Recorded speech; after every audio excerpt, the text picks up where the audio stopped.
জাতিকে একটি অবাধ ও সুষ্ঠু নির্বাচন উপহার দেওয়ার প্রতিশ্রুতি ব্যক্ত করেছেন প্রধান নির্বাচন কমিশনার এএমএম নাসির উদ্দিন। সকালে আগারগাঁওয়ে নির্বাচন কমিশন ভবনের সামনে জাতীয় ভোটার দিবসের কার্যক্রম উদ্বোধনকালে তিনি এমন প্রতিশ্রুতি ব্যক্ত করেন। এরপর হালনাগাদ ভোটার তালিকা প্রকাশ করে প্রধান নির্বাচন কমিশনার জানান, এবার মোট ভোটার 12,37,32,274 জন। এর মধ্যে পুরুষ ভোটার 6,33,61,615 এবং নারী ভোটার 6,03,69,665 জন।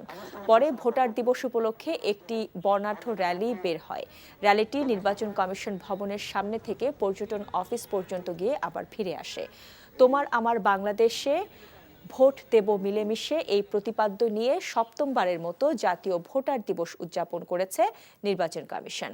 প্রতি বছর ২রা মার্চ এই দিবসটি পালন করা হয়। একটা free fair and credible election দেওয়ার প্রতিশ্রুতি জাতিকে দিয়েছি।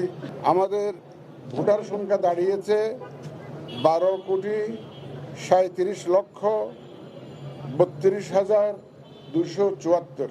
তার মধ্যে পুরুষ হচ্ছে 6,63,61,615 আর মহিলা ভোটার হচ্ছে 6,03,69,665।